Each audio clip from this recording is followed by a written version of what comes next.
azoko sa azolo biloko akoloba pamba ya yebi politique te papa bandelo loko lobi je la sois papa bien azoko sa yebi politique bien te nani yebi politique bien te Kabundo wana azoko ye donc tant ye azaki wana donc ye pe azaki compétent toloba bongo wana eza ba nakoloba nini babilobela mwanza parce que moto ye pe azaki wana eza lokola bandeo na biso ya FCC na mitango libulo toza nango eza cause na bango mais siko ta akomi ke akomi nani côté ya opposition ye akomi oleka awa azo yebisa biso ba n'importe quoi wana eza bilobela mwanza alobi lisusu que gouvernement oyo to pe pouvoir oyo eza en place ezali pouvoir ya ba réjouisseur ezali pouvoir ya ba incompétent yo moni ondenge ni oui c'est vrai là pendant ba pouvoir mo ya ba compétent donc musala esala maté selon yo te musala esala maté mais quand on peut ça biso moi 2-3 maloba oyo yo moni ke musala esala maté simba no ba point oyo moni ke etambola te nzala legi fort nzala tracasserie ba mibi donc ba mamo vraiment oyo ko sala maté mais esala ma ata aza danger te jamais Kabundo aza politicien te kaka lelo idp asali ndenge wana nde akomi abandi koloba biloko azolo bano nyari donc aza aventuré nani aza aventuré ye mutu oyo alobi topesa président de la république confiance te naza moto aparti te oyo akobala mama nde papa nde eza shinga oyo akobala mama ye wana nde papa donc oyo akokoma président ye wana nde mokonzi na yo yango wana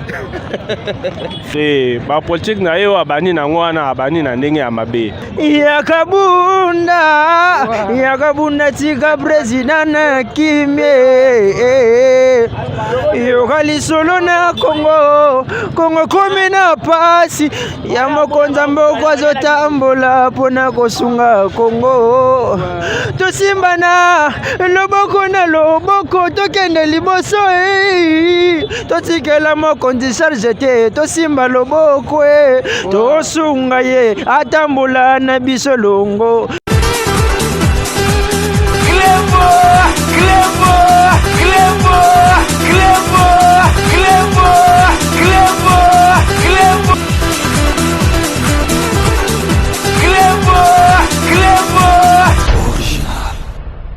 Très bien, merci Bozali Bele Bokolanda Biso sur Clé Boa original, le point du grand prêtre César Ngadi. Merci pour la confiance et la fidélité. Confiance et fidélité, courage, to servir bino na temps oyo boko zela biso to servir bino. Zalinga yo bino gradi mu ya toujours na émission na bino chama loba to wana to ko chama loba na ba imboka peuple congolais ba kongomani to ko solana bango par rapport ya sortie médiatique ya mwana mboka l'honorable Jean-Marc Kabound bino moko bolandaki na chaîne na biso Clé Boa original. Comment est-ce que équipe mobimba ya Clé Boa na Jonas Chiken to zalaki wana na ndaku ya Jean-Marc Kabound l'honorable et sika wapi ayambaki presse pona kosolana bango par rapport ya démission na ye kolongwana na IDPS et parti politique oyo asali ya sika AC Alliance pour le changement. Donc wana zalaki tina ya kobengisa oyo l'honorable Jean-Marc Kabound abengisaki presse ya mboka na biso République démocratique du Congo kasi na ba propos na ye akendaki koloba makambo yo ekotinda pe bato belé bakabola makanisi na bango nde bongo biso micro na biso ya chama loba na mokolo ya lelo tozali bongo na Kitambo magasin ndenge boko mona na bilili tozali na Kitambo magasin toko solola esika o Kinshasa banda boyebike Kinshasa banda nde na Kitambo magasin. Donc tozali to solola ba imboka bakabola makanisi na bango par rapport ya ba propos ya honorable Jean-Marc Kabound alobi ete mokonzi ya mboka Félix Antoine Tshisekedi Tshilombo wana na ko rappeler bino maloba ya honorable Jean-Marc Kabound alobi ete mokonzi ya mboka azali danger pour la République. Donc le président de la République Félix Antoine Tshisekedi Tshilombo c'est un danger pour la République. Et non seulement ça alobi gouvernement oyo ezali gouvernement ya ba réjouisseur ezali gouvernement ya ba incompétent. Alors toko solana ba imboka bakabola makanisi na bango par rapport ya ba propos Jonas Totambola tomoni bandeko bafandi pe awa toyebi te soki bazala intéressé na sujet. Donc totunaka bato nyonso tobandi na mbote na biso nyonso tobana papa za koto papa mbote na yo mbote papa biso ezali tia maloba tokosolana baimboka par rapport ya ba propos ya honorable Jean-Marc Kabound na sortie médiatique na ye nayebi te eske olandaki yango. En tout cas nalandi te eloko te naza te na information moko te bien que na la ville mais nalandi te eloko te moyen na pousser ba argument eza te pour nalandi vraiment ate eloko te. Est-ce que tu peux ça yo 2 ou 3 mots ya sortie officielle pardon sortie médiatique naie comme ça mais qu'on analyser ensemble na biso. En tout cas, c'est vraiment compliqué. En tout cas, excusez-moi, c'est vraiment compliqué. Ok, non, merci beaucoup. Tout le monde peut papa Bazagoto de combote na. Biso dali Cham aloba to ko beta lisolo par rapport à sortie médiatique et honorable Jean-Marc Kaboun. Est-ce que l'anda qui je suis pas aussi intéressé à ça. Ok, c'est bon. De combote na. Mbote chef. Yo pour l'andité. Tu n'as pas l'andité. Tout le marathon à mon ala ne peut pas Massa Boni. Kimia Mongolo. Yo pour l'andité. Tu as plein d'aités en on t'a vu que tu dois préparer l'examen donc tant vraiment aités pour nous l'information. D'accord, merci beaucoup. Jonas Tome Katambola, ba imboka bazalia wa. To solana ba imboka par rapport il y a sortie médiatique. Il y a honorable Jean-Marc Kaboun donc le lenge kani ayebaki na kobima kobeta lisolo par rapport il y a makambo ko tambo na mboka na biso to mo papa bazalia to en direct il y a kitambo magasin to ko solola papa mbote na yo. Ah okima caméra. Papa qui m'a la caméra, Azan et le Jonas, Tome Katambola, donc tout le monde papa Bazaliawa. Nous sommes en direct, il y a Kitambo magasin, Tokobeta Masolo, par rapport il y a sortie médiatique, il y a honorable Jean-Marc Kaboun, Bolanda Kiango, Binonio Sobobi, propos qui n'a qu'à tenir na sortie médiatique, na alors Toko Kabola, Makanisina, population, Sabiso, comment est-ce que Bayamba qui va propos on a Jonas Poussana, tout le monde va papa, tout le monde va Bazaliawa, papa Mbote na yo. Tozali en direct, il y a Cléboa original, une émission de Bisso Cham Aloba. Donc solo là par rapport il y a sortie médiatique honorable Jean-Marc Kaboun oyo akenda koloba mo maloba ebele est-ce que landa ki yango te nalanda ki yango te yo po landi yango te nalandi yango te OK nazali na courant te nalandi yango te courant ezalaki te na ndako mais parmi les propos na ya lobby était le président de la République Félix Antoine Tshisekedi Tshilombo c'est un danger pour la République. Et à Kero Baksalobi était gouvernement, ou est gouvernement est compétent et réjouisseur. Yo moni maloba ondengen. Na opesa commentaire parce que na landi en côté. OK. Donc vous comprendre que papa lobi a landi en côté donc on a quatre émissions de tika mtamta kabola makantina ye papa mbote na yo. Mbote papa. Ozali na micro ya Cham Aloba na ebite ce Kolanda qui sortie médiatique qui honorable Jean-Marc Kaboun. En tout cas na landa ki ngote. Olandi yango te nalanda yango te nalandaka mpe yango te puisque ngai nazomona ke bacongolais toza na amour te amour eloko mosusu te amour ezalaka te depuis mobutu ti lelo bangageaka bato te mpasi ekota depuis mobutu bangageaka bato te toujours bajournalier eza bapolicier donc pasi ya Congo papa zela tozala na pena bref pasi ya Congo lelo ezali parce que bakongomani bana bolingo te c'est ça oui si bakongolais baza na bolingo te wana nazoloba no presque la vérité na miso ya Nzambe il faut ton ndimo parce que kotala mbula na yo c'est koza une expérience ebele donc makambo zoloba il faut ton ndima yo madame bondima ngai papa oui ngai nasala na mondele moko monsieur David Raymond seul. Donc azaka abanda ça na Citibank directeur na Citibank allemand ayebisa biso makambo wana alobi biloko nyonso Nzambe asala na mokili na bape mosusu ezali ndambo mais pas la bino nyonso eza donc wana mundele nda alobi makambo wana azoloba na biso bongo na Congo nyonso eza ezali na Congo nyonso eza mais na bape mosusu eza bandambo na Congo eza mobimba OK alobi na biso ndenge bozo déclarer salaire na bino c'est exact boza na droit mais biso bapa etango toyaka awa na Congo bakonzi na bino bayebisaka biso modalité ya kofutela bino biso toza na moyen mosusu ya kosala te donc papa zela makambo solo beza tellement grave donc si bapaya oyo bautaka libanda mboka baza koya bakomi kopesa bakongomani basalaire ya mike bazwaka ngo bainstruction wana bazwaka ngo na mboka na biso makambo tu wana nazoloba eza réel OK mundelo na lobaka na biso clair moye pe to déclarer salaire ezaka lisusu te balobi modalité ya kofutela bino ezali bakonzi na bino c'est pourquoi na allemand na lobaka na biso ke ezali nini boza na amour te de bozali boyebi administration te alobaka na biso mibolo comme mibale OK donc manque ya amour na manque ya administration oui OK aloba na biso soki ezala ke bozali na amour ndenge na mboka na bango il faut ba calculer à partir amour bango kuna basala na Allemagne basalaka boye à partir amour bayebi ke nzambe asala mutu nyonso azali na posa ya vie esenge totio exemple yo papa totio 20 000 par jour fois 30 jours po 20 000 wana okosakana nango ndenge olingi fois 30 jours sima tokamata mbongo ya transport mbongo ya mwasi mbongo ya bana mbongo ya prime de risque prime de encouragement mbongo ya week-end. C'est pourquoi biso bamindele tozalaka so tokomi awa omona tozwi bato ya mosala ou bien nasombi mutuka po makambo nyonso wana tosalaka yango a partir ya amour. Mais bino mbongo oyo ezala biso bamindele tokamaka oyo topesaka bino ezali mbongo argent de poche. Ils ont argent de poche. Donc voilà, merci beaucoup papa. Bino mo bo comprendre le bakana chama loba to tiki la kamuta pe sa pensée na ye.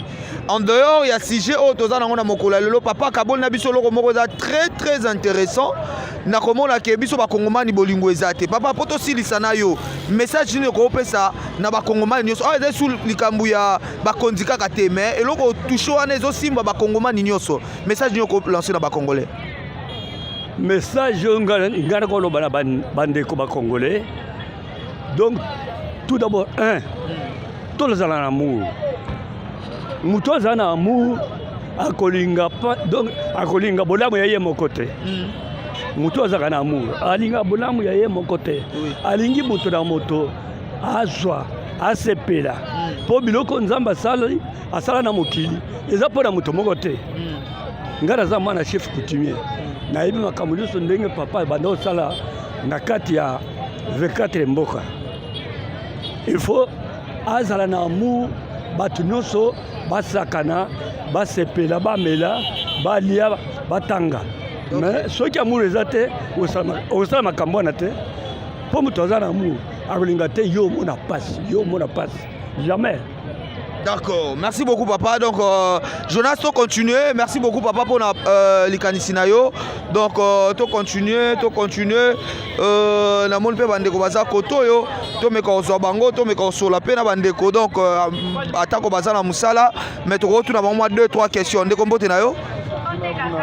Ah yo za musala. Jonas pour ça na to so pe bandeko baza koto yo. Ndeko mbote na yo.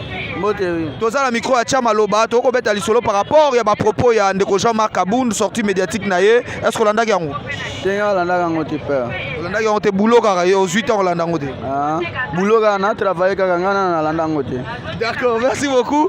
Papa koto Rolobate, koto pa Rolobate. Donc vous comprendre émission elle est carabo. Donc toko luka ba imboka to solana bango par rapport il y a sortie médiatique il y a mon amboka Jean-Marc Kabound. Donc je pense que tout le monde a landa ki yango ayoki, mais souci moi ezali na émission allo parce que ba kongomani ebele ba landi yango te. Donc binomo bozo komona ba kongomani ebele ba landi yango te parce que ezalaki plus diffusé na ba médias en ligne.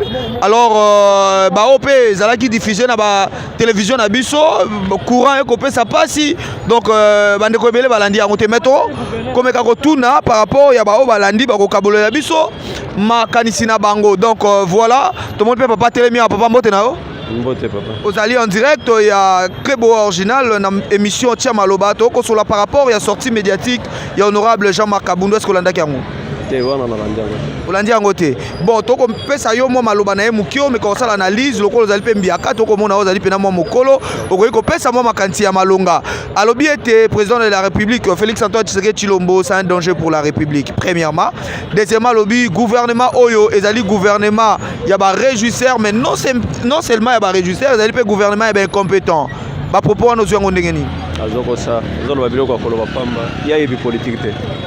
Papa bandelo loko lobi je ne sais pas bien azoko sa ebi politique bien te nani e politique bien te Kabound wana ide pesinda sali ndenga zali OK ayebi atelo ko te biloko azolo ba yebi ngoto azore vende ko yebi eloko ezate Félix azo sala musala kamwe batyo so azoko yazo ko sa biloko azoko sa Donc aza danger pour la République selon Jean-Marc Aboun. Ata aza danger te. Jean-Marc Aboun aza politicien te. Kaka lelo UDPS asali ndenge wana ndia komi bandeko lo biloko azur baro. Nyari. OK. D'accord, merci beaucoup papa. Donc papa lobby Jean-Marc Aboun ayebi politique te. Donc ayebi politique te, akoko lo ba makambo politique te selon papa. Donc voilà, tozali en direct ya Kitambo magasin. Donc voilà, toko luka bandeko, tobeta masolo, to monde ko azako to ndeko mote na yo. Mote tata. Aux en direct ya Chamaloba, est-ce que landa ki sortie médiatique ya Jean-Marc Aboun? Nte na landa ki yango te. Yo po landi yango te cop kaka. Donc aux 8 ans landa yango te. Mais bon bima faut la kata mo information non? Te. Bata mo boye za tozo rango mais totalement que ozonga boye oza fatigué talaka tozo lo to bunda bunda ka moi mike parce que choix ezate. Donc Jean-Marc Aboun lobby était président de la République, Félix Antoine Tshisekedi Tshilombo, c'est un danger pour la République. Yo mon maloba ndenge. Te wana eza maloba mabe makasi. Eza maloba ya bien te. Aza raison te? Aza na raison te. Oh, nandeni. Ye akoloba bongo te. Ye faut aloba ta ke non to soutenir président pour la vision na ye que aloba ke président ndenge aza na. Mais ya za suna président comme opposant soutenir président ndenge. Ata soki aza opposant. Ezata na ye faut apesa moninga na ye chance. Ezate ke ye bazaki ensemble. En plus data mo botoro loba ke ndenge aza na aza pion na ye parce que ye azo peser makasi te comme nani a peser makasi te. Ye Jean-Marc Aboun a peser makasi te. Mutu a géré parti Nanzela na yende parti bimisi président de la République na tango ya zaki mo continent parti de bimisi président de la République ozoboya ye. Te na boya ye maka parce que bazaki ensemble banaki opesa na nani ba idée ensemble. Ezate ke ye moko ne motabanaki obimisa ba idée wana te bazaki ebele oyo apesi ne bazwa conclusion que non oyo mutalobaki eza bien oyo alobaki eza mabe. Ezate ke ye moko ne motasali président eza bongo te. Alobi gouvernement oyo to pouvoir oyo en place eza pouvoir ya ba réjouisseur donc bato ba ko sepelaka na bango moment où population ko mona passe ko souffrir bango ba ko lia ba ko mela ba ko sepela et puis abengi bango baza ba incompétent. Ye donc tant ye azaki wana donc ye pe azaki incompétent. Tolo ba bongo. Wana eza ba nakoloba nini ba bilobela mwanza.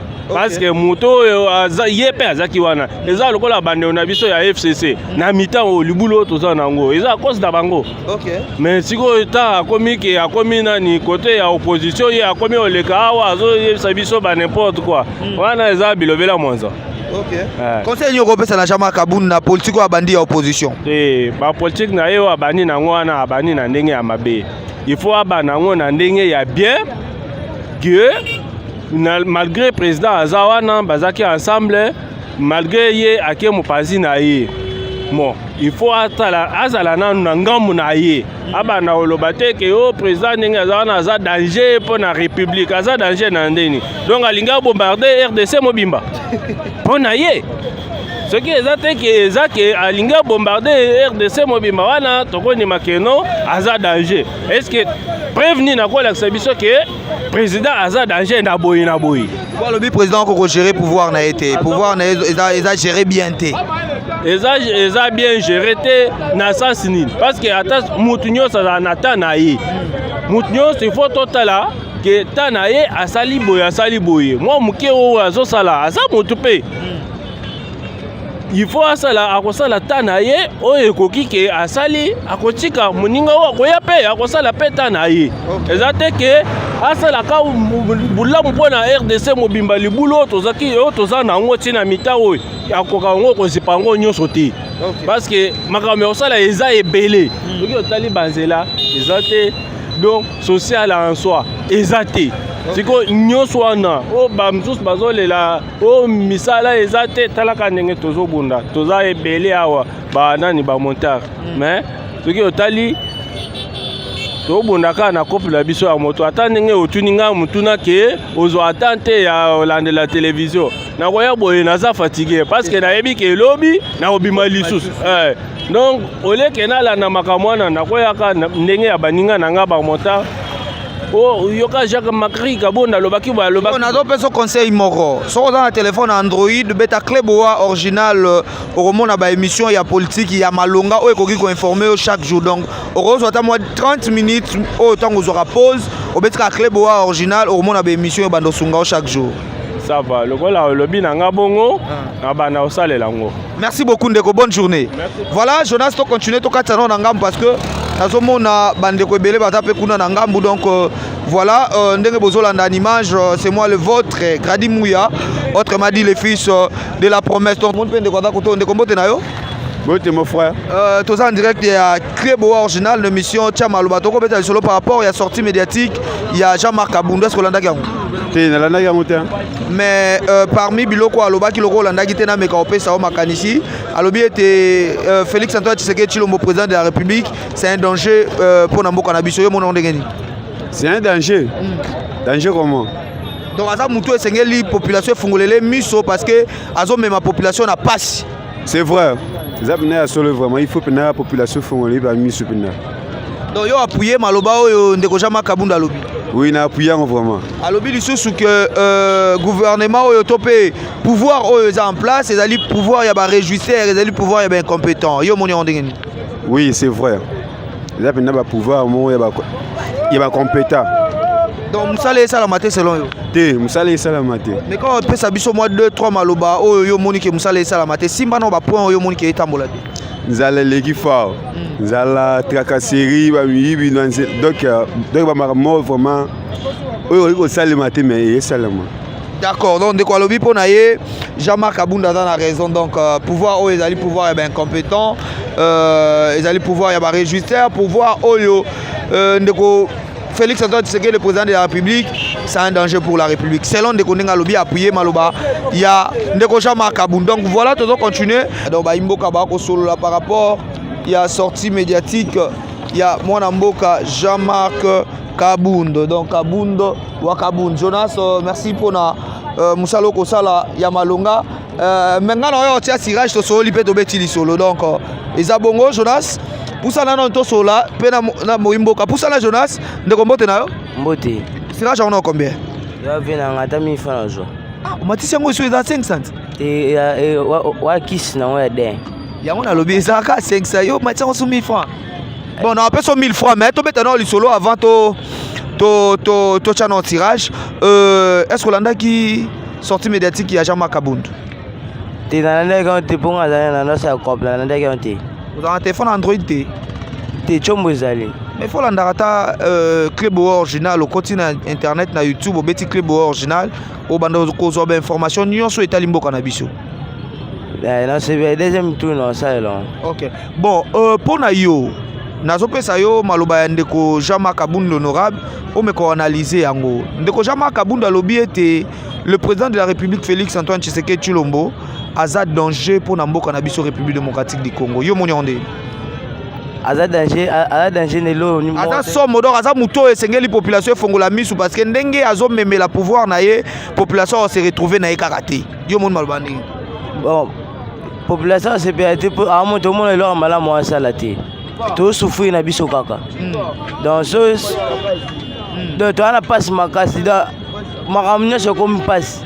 Quand même si licence si licence si musala mais a joué le hôtel a se trouvé à salati yango quand même donc pour na yo ti le monique président de la République a ça le loroté a ça le monté OK changement pesati alobi était pouvoir au pouvoir en place c'est pouvoir il y a ba incompétent bato ba ebe le côté vous êtes d'accord na d'accord na été vous êtes d'accord na été donc pouvoir en place c'est ça pouvoir bato ba ebi makam pouvoir pour na bato ba ebi makam ye a ebe loté a ça loté nani a ebe loté Tshilombo Félix a ça loté banzela zo sala ba coureur zo kota tout ça yo pona yo e lo côté banzende njani ya sali soti mouton et ko embouteillage embouteillage partout mais soti mouton quand même ezo sunga ndeko na ngai ezo sunga non.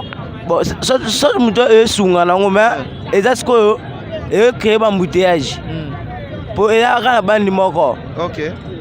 Ya ngo pese mais a ça les loté. D'accord, ndeko alobi pour na ye Félix Antoine Chilombo c'est l'autre c'est là na opesa na ngai yo 1000 francs na yo mais na yo tia après hein otika le nyongo na ngai et a bon de merci beaucoup donc voilà toko continuer toujours avec Jonas Chiken toko beta masolo na ba imboka ndeko mbote na yo Mbote. Oza na micro ya Tcham Aloba toko sur la par rapport il y a sortie médiatique il y a Jean-Marc Abound Alobi était le président de la République c'est un danger pour la République aza muto toko pe sa confiance te ba congolais toko pe sa confiance te yo monde maloba ndenge Donc aza aventuré. nani aza aventuré Yé mutu o alobi to pe sa président de la République confiance te. Jean-Marc Abound honorable président Félix aza président na biso. Aza président na biso. Aza président na biso ya RDC. C'est un Congolais. Pourquoi pas nous les Congolais to pe se confiance te. Donc yé nenga zawana aza dirigé par Dieu. Parce que nani aza dirigé par Dieu. Lui Félix. Le président Félix. Le président Félix Tshisekedi. Donc, Yenenga Zawana aza dirigé par Dieu. Même problème au ezoleka manambo kanabiso, ezoleka nambo kanabiso awa. Donc, ezana ngwelo te, donc nzamene azo diriger président Félix. Pona ngai, comme on a Frank Lampard, bafombale. Donc, on soutenir président ngai. Natsaki pe na mabondeli un jour yende a offert développer mboka oyo. Donc ba polémique mususu wana toyoka kangote. Donc Félix a président nga congolais a kufa congolais a tikala congolais. Siko oro lancer message nini na honorable Jean-Marc Abound o ya ko boy ya gouvernance ya président de la République. Bon, yewana c'est qui? Jean-Marc Abound. Jean-Marc Abound ye na ebi na donc ye na ebete donc ye nga ebete ezaka partir à émission na bino ndebo lobby ya on pe na soutenir président nga Félix Tshisekedi parce que a congolais tout le monde a mabe azo sala te malgré mususu mais aza président na biso to soutenir yega po yenda obomisa mboka oyo ba polémique to boya ngo kaka. D'accord, merci beaucoup ba polémique to boya ngo to zo appelle kantia ndeko ndeko mbote na yo. Boni cop. Complètement monangoli malembe so aussi si awa okende otika ngai na station centre supérieur, c'est bon? Bien. Ok, c'est bon. Toi aussi ça non émission. Alors toi combien t'as le solo par rapport à Maloba ya ndeko Jean-Marc Abound. Oui quand même Jean-Marc Abound. Bien. Yo ozara muta parti ni. Bon nga naza muta parti te nga oya kobala maman de papa. Yo za nani? Naza muta parti te oya kobala maman de papa. Ndeza shinga. Ah oya kobala mama ye wana de papa. Donc oya kokoma président ye wana de mon continent. Yangwana. Codiasimo vous propose un crédit immobilier. Vous êtes du Congo ou de sa diaspora? Vous désirez devenir propriétaire en RDC et faire construire votre maison en toute quiétude? Obtenez votre crédit, puis commencez son remboursement uniquement dès la livraison de votre maison. À la Cité Kimia, nos maisons seront toutes construites aux normes internationales. Située à seulement 25 minutes de l'aéroport de Njili, 10 minutes de Safari Beach, au cœur de cette cité moderne, vous y trouverez aussi un centre commercial avec plusieurs commerces de proximité. Nos bureaux sont situés au 173 avenue Mutombokachi, dans la commune de La Gombe, référence rond-point Forescom. Venez dès à présent réserver votre lot dans ce nouveau havre de paix à Maluku, ce nouvel Eldorado au Congo. Codiasimo, la meilleure adresse pour construire la vôtre. Sepela TV ezali décodeur ya Banamboka. Sepela TV différence nango ezali na ba décodeur mususu o tozalaka nango na kati ya ndaku. Sepela TV botala ngo ezaka mukie. Eza mukie olingi ko voyager ozu yango o voyager nango. Parce que ba décodeur o biso tozalaka nango evandika na ndaku mais Sepela TV déjà za mukie botala ozu o koltion ka na poche na kosi na poche à veste o voyager o memi yango partout dans le monde ici kazo kende. Donc on a besoin il y a câble HDMI, courant na internet. Internet est comme partout, courant zalaka partout. Donc ils en a plus de 500 chaînes yo surtout ya kitoko. Bilengi ba choix ya congolais kaka mutaoye bango. Donc congolais kaka mutaye bango.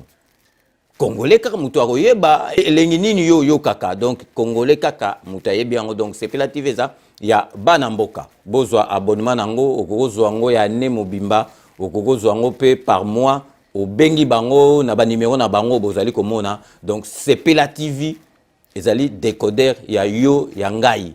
Donc ezali ya bétranger te ezali ya banamboka. Avec Sepela TV, tout le monde est d'accord et il en restera ainsi pendant très très longtemps. Bienvenue dans le monde de Sepela TV. Sepela TV est le décodeur qui vous permet de suivre les chaînes du Congo en direct de la diaspora. Ndeko ya Congo, tunanga ininyo agence Wami service oyo ya madame Mireille Wakanke azawana mobimba pona bino ba diaspora bolingi kotinda mituka toba kolia ndenge na ndenge kohésité na yote adresse ezase moko 5 boulevard Ornano numéro 75 018 na Paris 16e awa na République démocratique du Congo na ville province ya Kinshasa boko zoyango na avenue Maringa numéro 83 référence étoile bleue na commune ya Kasavubu soit bo contacter na ba numéro oyo Maman Mireille Wakanke tata pambola yo na yaka pamba pamba te soko moni na ye kombo na yo na témoignage na yo eke musika pe betinga na motema na mona ba agence na sena moi oyo lukute za makasi na ba agence na escroquerie okomona mosali ya nzambe asali pe publicité batu bazotala me agence na bango vérité ezate na moni mituka na moni bilamba na moni bakoli nyonso batu batindaki ndenge bayebisaki nga yaka kokontrole na kontrole na moni musala oyo osala Wami service libote na nzambe bisika ya kotinda biloko eza na Wami service. Oui, yaboye ezalate ndeko kosazarde te agence ezakaka moko Wami service ya madame Mireille Wakanke atie la disposition ya ba diaspora nyonso pour que boko misaka bakoli na bino mituka na bandeko o baza na Afrique avec impact na idéologie Wami service pardon maman Mireille Wakanke balinga pe ba congolais boyete prix ya mobobé Wami service et pas Mireille Wakanke. Wami service frappe na le frappe na retour.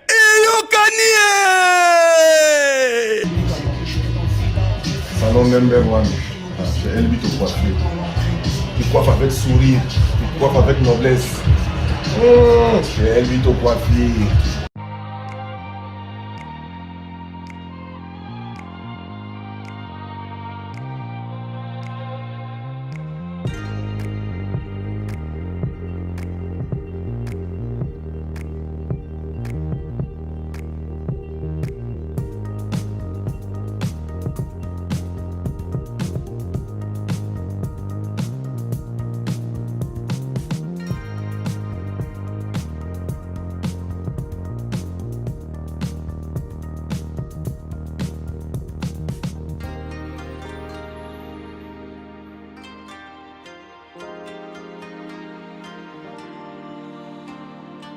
Grand prêtre César Ngadio zoyoka wako bala maman yo ande papa ndeko Jean-Marc Kabund alobi ete le président de la République Félix Antoine Tshisekedi Tshilombo Fachi Beto ndenge bana Kinshasa balinga ko benga ye aza danger pona ba congolais yo mon maloba ndenge danger na nini yango bango mo nde bazobundisi banda kotangena musana ye mukoni na panda kimé tanto malade ye tanto corona boyna boy koto bitumbeza na est mabeza wapi kabiso bakongole nde tozama be président zama bete cela bandelo lokolo belobi kaka nani président zama bete biso bakongole nde bazama be OK puisque bazo sala musala na botosité koyiba nde elege bene OK yes so Jean-Marc Kabund la longwa alobi comme opposant a longwe atiki na ye a quitté parti au pouvoir ndenge ba longola ki ye alobi comme opposant est-ce que combat na omona Simba to yebite totala kaka bitumba na bango eza neti bala babeta mazimbi na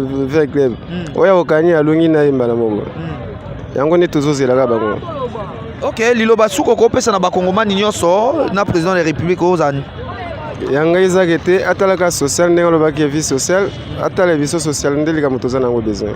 D'accord papa te la biso social masayaka yo lingo bakisa nini tala caméra vinga wanga ina loba anga ina loba bato batanga baklasse banema oyo basisa baklasse me bamisala basala eza te basali te eleka be jantingo bila alia bamongo na ye moko jantingo bila alia bamongo na ye bayakini bopeto akomboli nsima aya asenga si bato bateka mongo mo bakati bato basala bateka te bato bakombola basenga bato wana isusu basenga bamongo bato baosisa baklase lisansi mona oteka mai toteka be o mamu o colonel fu asala colonel fu alikunga o asala ayo boma bato apanja buka bamama biloko bango bateka mpe bato wenji te ma abuka bato biloko amama oyo mo Félix tozwi mpe ndeko mbo te mbote ndeko yo lingo bakisani bon mpo na nga na bakisa boye bon biso toza bajeune ntango jeune aoluka mabe te mpo na vi na ye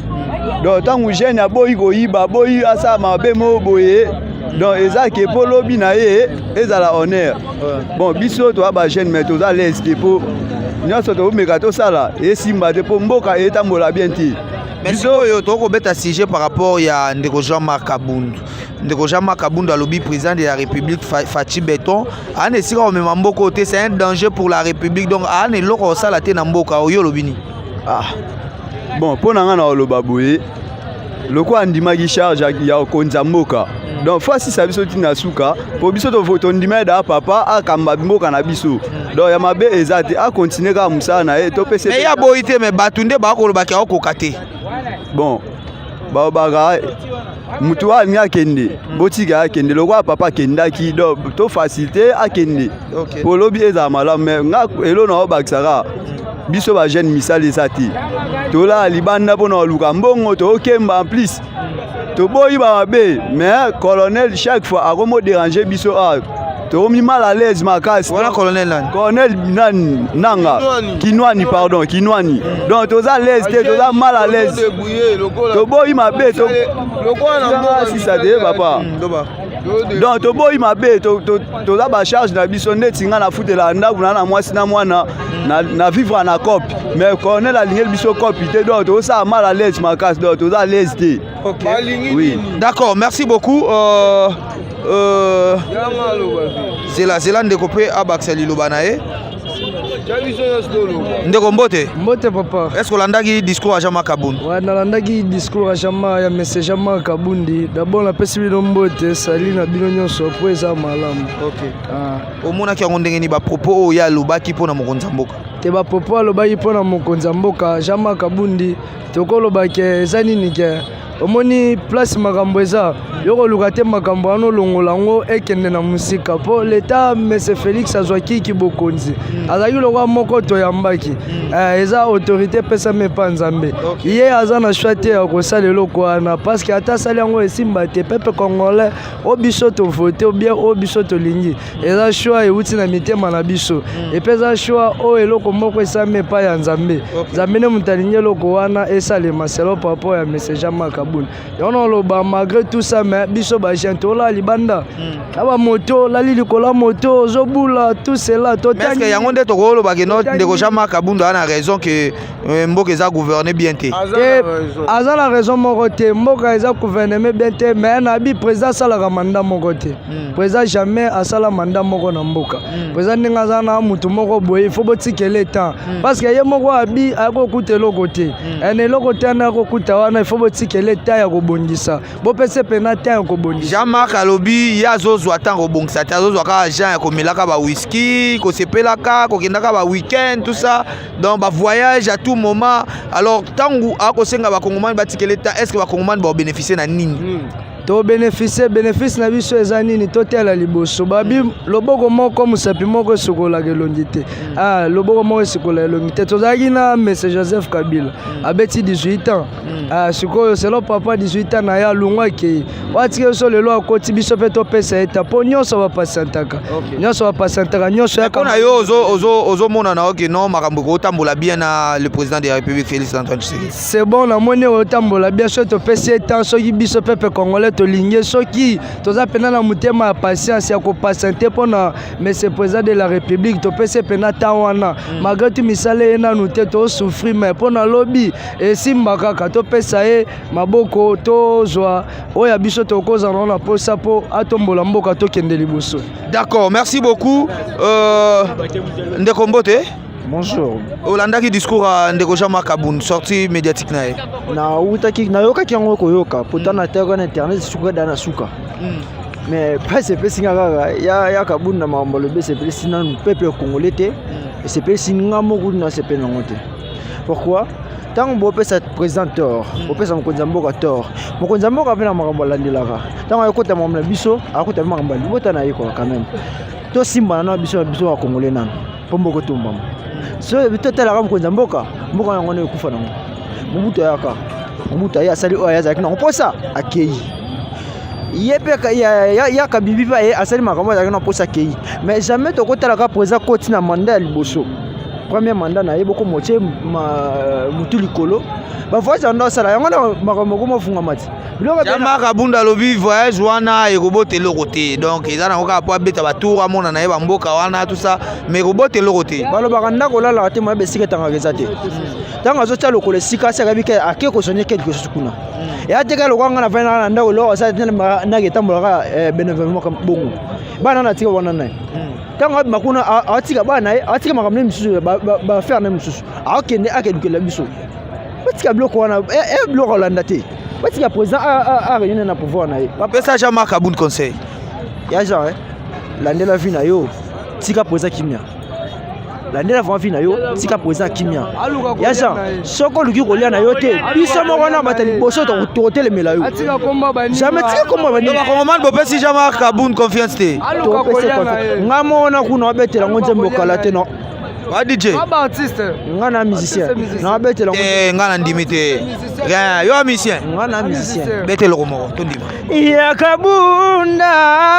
yakabunda tika president na kimie yokali solo na Congo komi na pasi ya mokonza mboko azotambola mpona kosunga Congo tosimbana loboko na loboko tokende liboso totikela mokonzi charge te tosimba loboko tosunga ye atambola na biso longo ya Félix Antoine Tshisekedi. Merci beaucoup donc Jonas Yomoro, rien à commenter Ndeko Mbote. On va par rapport il y a un message à Jean-Marc Aboun. Alobaki nini? Olandaki yango te. Alobi président de la République Félix Antoine Tshisekedi aza danger pour la République démocratique du Congo. Aza muto ba Congolais ba ko pesa confiance te. Malobano jijonde.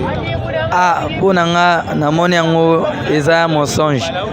Puisque bato misu balobelaka mpona baekolo omusu alobi naza mongala moluba mpona ndenge wana me ngai naza mongala mais normalement na ndenge naomona mpona Congo tosoutenir ndeko na biso Félix Tshisekedi puisque mboka ata ndenge alobi ekufaka lekufaka puisque banda 50 ans oyo esalemi mboka na biso eza deja na mabe kaka lelo oyo ya sali soki 3 ans 4 ans boye bato babandi kolela alors que mambu oyo Congo esi ebeba avant même Félix akoma na président de la République banda Kabila na papa ya Félix bazalaki na badeba banda ba 2016 2015 nde makambo ebebaka na mboka oyo dola emata banda ntango wana Kabila kanga mbongo biso toyebi yango bien siko lelo oyo Félix asali soki 3 ans soki 4 ekomi problème nga naza nanga mongala na oloba nanga vérité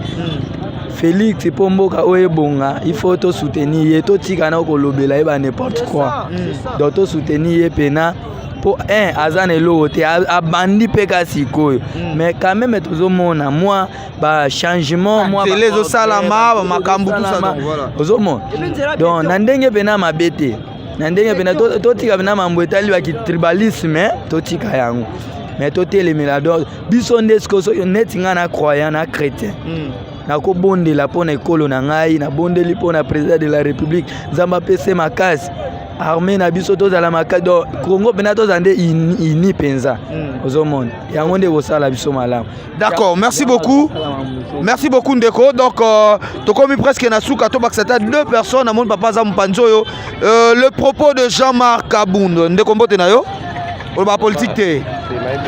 Oyo kiango te. OK, yaka Ndeko to beta lisolo. Toko par rapport ya ba propos ya Ndeko Jean-Marc Kabund, lobby président de la République Fatou Beton as incompétent. Ba Kongomani ba keba parce que c'est un danger pour la République. Au monde bonjour d'abord. Na lobby mutu azaka mutu. Mboka lelo ba lobby atozala na mwango andeni na journée moko bongisa mboka te. Ndeko na biso abandi musala sika. To soutenir to tika mutema mabe to tika tribalisme ezala kote. Ngana mungala. Na sepeli na Ndeko quand même muke oyo azosala to ndima. Nzambe liboso musala ndesima. To soutenir Félix. Deuxième mandat oyo asala. Ceux qui te montrent que kokita ndeto loba. Entourage na yende ba mabe Félix azana e bien. Nazo senga na mukonzi mboka ke bande na biso baza ba roulage na ba policier batike la biso moi l'état pe muke to ya miyibite to na posa ko luka to bongisa pe mboka parce lelo biso to sala na gouvernement te na ko kende pa Félix afuta ngambongo te mbongo nango nazo luka asepeli na muke ba kosala ba roulage ba policier batike la biso moi l'état tozo nyonga makasi pona mukonzi mboka. Vraiment Zamba Sungai Moussa Kelbi. Est-ce que Landa qui sortie médiatique ya Ndeko Jean-Marc Kabund? Merci na Landa qui